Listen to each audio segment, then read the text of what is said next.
Avant elle, il n'y avait rien. Pas de passion, pas de piste, peu d'amis, pas de compétition ni loisirs. Je m'appelle Philippe Buissens et voici mon Tamiya Super Astute.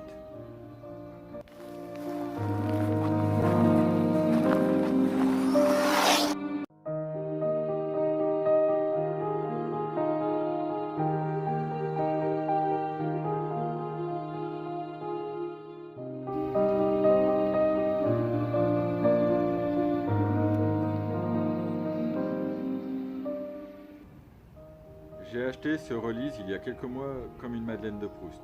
En 88, j'y connaissais rien et seul le moniteur d'auto-école que j'avais m'avait montré son dernier achat. Le monde automobile m'intéressait, mais je ne m'imaginais pas à quel point l'univers de la voiture RC était aussi riche et technique.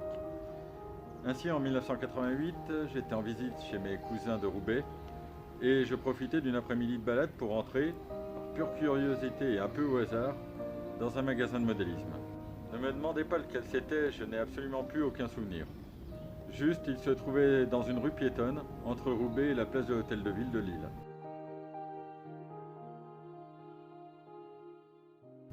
J'imagine que l'immense et magnifique boîte Tamiya m'a fait un grand effet. Sans rien préméditer, je suis reparti avec un Tamiya Astute. Celui avec le train arrière Z-Drive.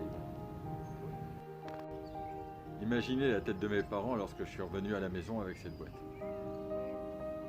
Je ne me souviens plus trop du montage et des premiers tours de roue, mais je me souviens par contre des 8 que je faisais autour de 2 arbres dans le square Saint-Lambert à Paris, dans le 15e.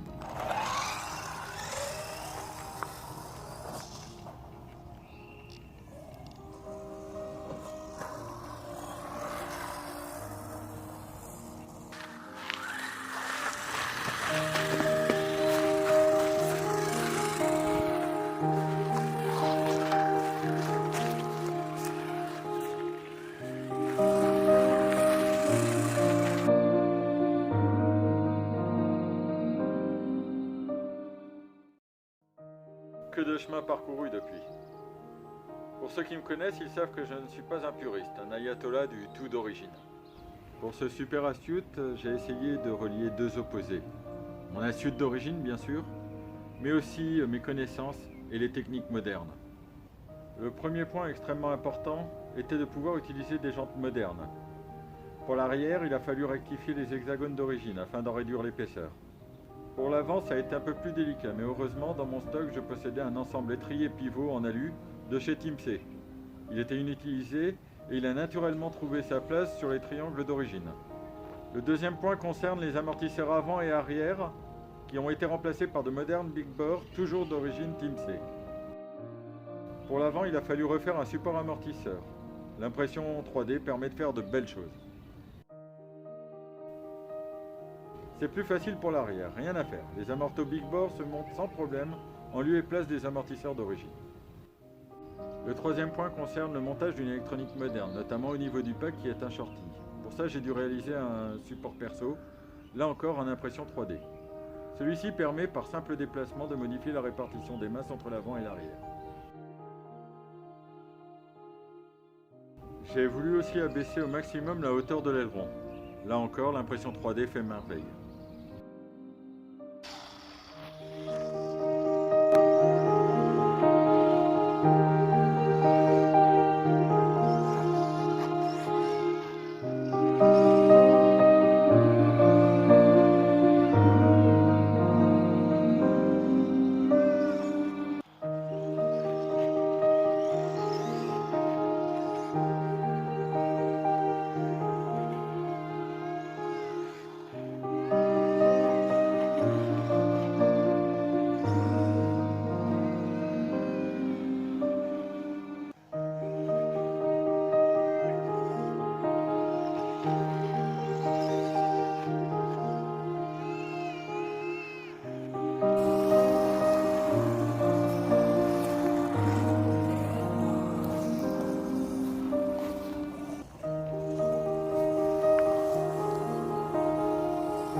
Ce super astute n'est évidemment pas mon astute d'origine.